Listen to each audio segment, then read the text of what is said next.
Well, you're here. You know what happened last night, so we have to ask ourselves what just happened. What just happened? Well, what am I referring to? I'm referring to Clash at the Castle. And yeah. WWE's first stadium show in the UK in 31 years. The last stadium show that they had in the UK was, I want to make sure I get this right, I believe it was SummerSlam 1992. That was held at Wembley Stadium. And let's just run down that card real quick. On the pre-show, we had Jim Duggan and the Bushwhackers defeat the Monty and the Nasty Boys. Papa Shango defeated Tito Santana. On the main card, Legion of Doom defeated Money Inc. Nails defeated Virgil. Rick Martel and Shawn Michaels fought to a double count out. The Natural Disasters defeated the Beverly Brothers. Crush defeated Repo Man. Ultimate Warrior defeated Randy Savage by count out. This was for the WWF Championship. The Undertaker defeated Kamala. Tatanka defeated the Berserker. And in our main event, the British Bulldog defeated Bret Hart, winning the Intercontinental Championship. We all remember that. That was awesome. But here we are in Cardiff, Wales at Principality Stadium. Let's just dive into it. So our pre-show, we had a quick little match. Madcap Moss and the Street Profits defeated Alpha Academy and Austin Theory. That was to be whatever. Pre-show. Yeah. Main card, first match of the evening. Damage Control, Bayley, Dakota, Kai, and Io Sky taking on the team of Bianca Belair, Alexa Bliss, and Asuka. And let's be real here. The result was never, ever in question. Bayley, Dakota, Kai, and Io Sky won. It's just about a matter of how they got there. The heels dominated early on, and like for long stretches, because they're a team. They strategize. We point this out. They know what they're doing. Don't forget that like Asuka and Alexa Bliss have been rivals. You know what I mean? So sometimes these teams don't make sense. The faces were able to get back in charge at a point, but like the heels were very good at what they doing. They even mentioned, this is great, they even mentioned that Io Sky and Asuka, along with Io's sister, were in a faction called the Triple Tails years ago. They were just dominant. Like they were that good. So there's history, and I'm glad they're finally building on this history. But in the end, Bayley gave Bianca a rose plant. Sky hit him. Bayley stacked up Bianca for the win. 1, 2, 3. It's a wrap. Like it was never in question. And I'm happy that Dakota and Io lost on Raw Monday, so we can get their win back. But this was a okay match. It was fun. It was clunky. All this really does for me is make me want to see Io versus Asuka. Give me what I want. Just give me what I want. We had a lot of promos and commercials, just because, remember, this does air on Peacock. So, what do you mean so? So they gotta show commercials. Our next matchup, in my humble opinion, the match of the night, Gunther versus Sheamus, Intercontinental Championship. And guess what?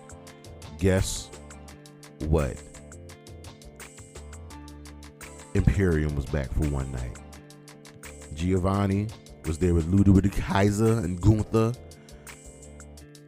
the Ring General, and Sheamus had the Brawling Brutes. And man, these two beat the shit out of each other. And I would expect nothing less. This was going to be a physical match. This was going to be a violent match. And Sheamus was over. Sheamus was super over. these guys just punched each other and beat each other and slams and just run it back. Again, this was another match where the outcome was really never in question, as you knew Gunther was going to win, but we had to make Sheamus look good. And if Sheamus were to win this match, win the Intercontinental Championship, he would have finally become a Grand Slam champion. He's been WWE champion, he's been World Heavyweight champion, U.S. tag. He's never been an IC champion. He's been the one championship to elude him. This was dope. They kicked out of each other's finishers. Gunther targeted Sheamus's back the entire match, so it was hard for him to really get his moves off. He couldn't even hit the bro kick, and I think if he was able to hit that, he would have won the match. But Sheamus tried his best. Gunther hit him with a couple power bombs, still wasn't enough. But then he hit him with his vicious ass clothesline. 1, 2, 3. Gunther is still your Intercontinental champion, and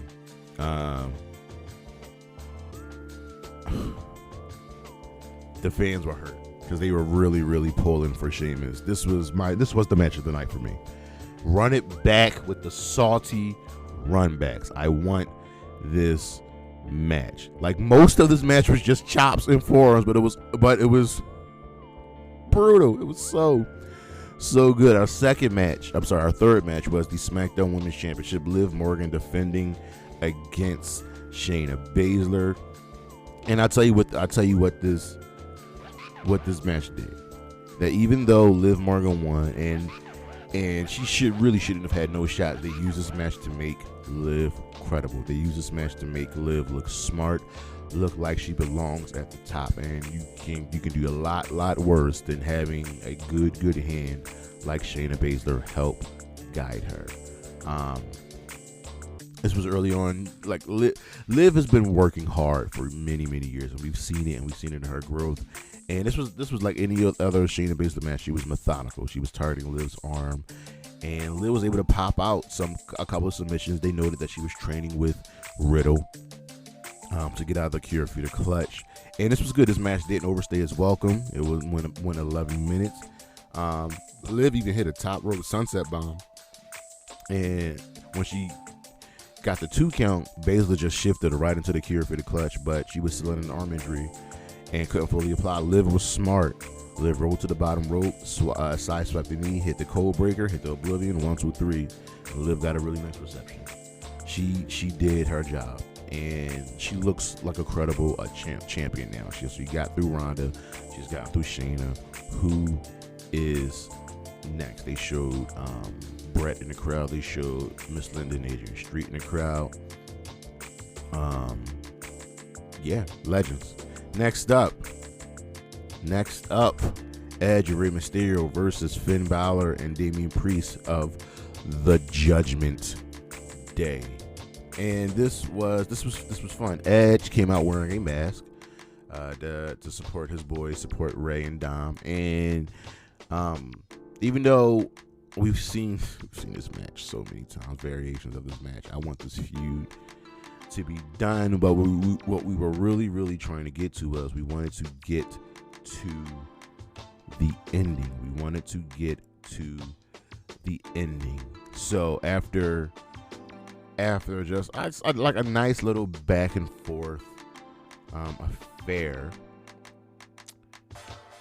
Dom got involved. So because Rhea got involved. So Rey was going for the 619 and Finn was playing possum. He went to attack Rey, hit the ropes. Dom tripped him, right?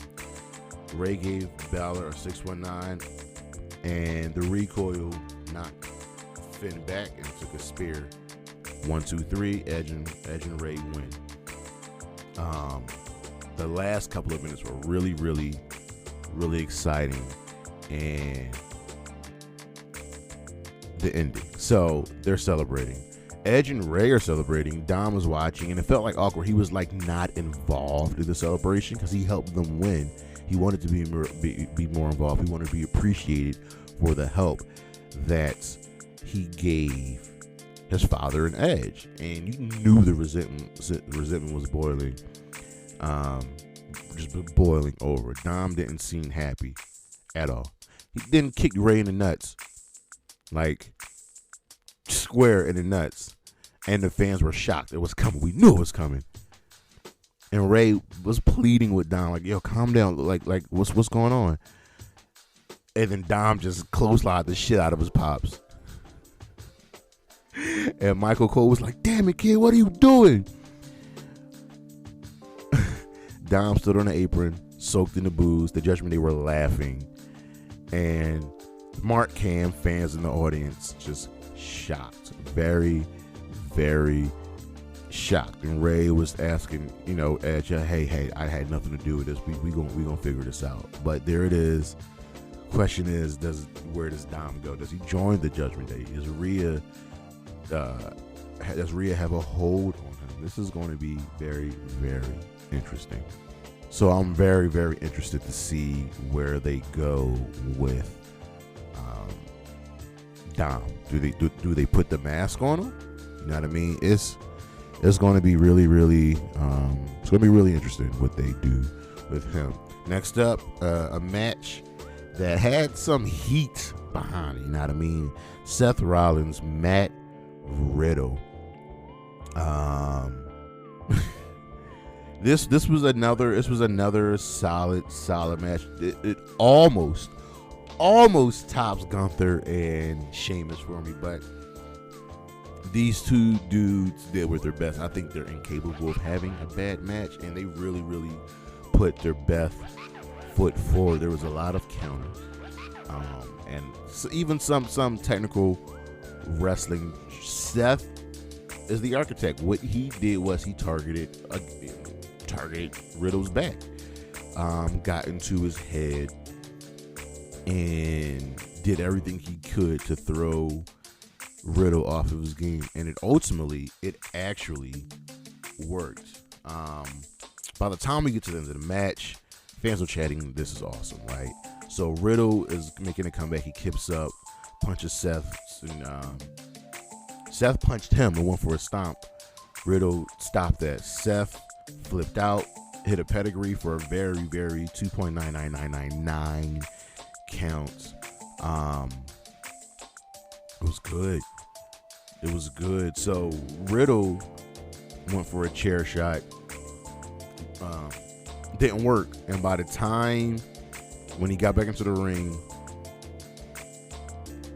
Seth went for the draping DDT and hit it, and then he went for the RKO thing that Randy does. Riddle shifted away, but it wasn't enough. He got back in the ring, and Seth hit a curb stomp, then hit a top rope curb stomp, and it was a wrap. This was good. Seth got Riddle out of his comfort zone and won the match. This was solid. I could see them doing it again, but I prefer them ending it here. Riddle lost. He lost. Shouldn't get another match. He really shouldn't. And then it was time for our main event, the Undisputed Championship match. Another match. The show only has 6 matches, not including the pre-show. This match also came close to topping Gunther. This was a good match. Drew started the match off with his old Broken Dreams music, and then Rowan came out by himself, no bloodline, and there was just a stare down. And this was I didn't even point out in the Sheamus Gunther match, it was a stare down while Imperium and the Brawling Pushers fought around each other before Sheamus and Gunther just started wailing on each other. But Drew and Roman, man, they did everything in their power to make Drew look like a credible threat, a credible opponent, for Roman. And they did that. They did just that. They elevated Drew McIntyre to Roman's equal. Bitch ass Karrion Kross was in the crowd, and he was almost going to get involved. We'll see. But this match had everything. Started out slow, and it built up, and it built up, and it built up, and he had had the crowd in the palm of their hands. There was even a scary moment where Drew was getting counted out. He slipped on water at the 8 count. It was like, oh my God, will he make it into the ring? That was unexpected. But this was fun. Roman finally got control, got the mic, and just told the crowd to acknowledge him because he wasn't used to. The crowd were all for Drew. And so Roman's whole thought process during this match was, I got to get them to turn on Drew because they have to acknowledge me. I am the tribal chief. But Drew really held his own. And we got to a point where both men were down. And Austin Theory's music played. Like, Drew was out of it. I don't know how he was still in the match. Roman was out of it. So Theory's coming down. He's about to cash in. And Tyson Fury, he was in the crowd, knocked out Theory. And Theory looked really knocked out. So either Theory sold it well or Tyson Fury did not pull his punch. We need an update on Theory badly. But at the end of the match, Roman got up, was swinging at a chair at Drew, but got hit with a claymore. Roman kicked out. And at this point, it was anybody's game. But Drew was able to get control again. He had a glass cow kiss after Roman hit him with a Superman punch and a spear. Drew hit a claymore and was going for a 3 count, but somebody pulled Drew's leg. So who was it? I mean, the Usos weren't there. Drew had murdered them on SmackDown. Paul Heyman wasn't there. So who was it? It was Solo Sikoa, the younger brother of the Usos and the newest member of the Bloodline. Pulled his hoodie down. Like, oh, I know that guy. Uso 3. Drew was pissed, turned around, got hit with a spear. 1, 2, 3. Roman's 2-year championship reign continues. It's crazy, dog.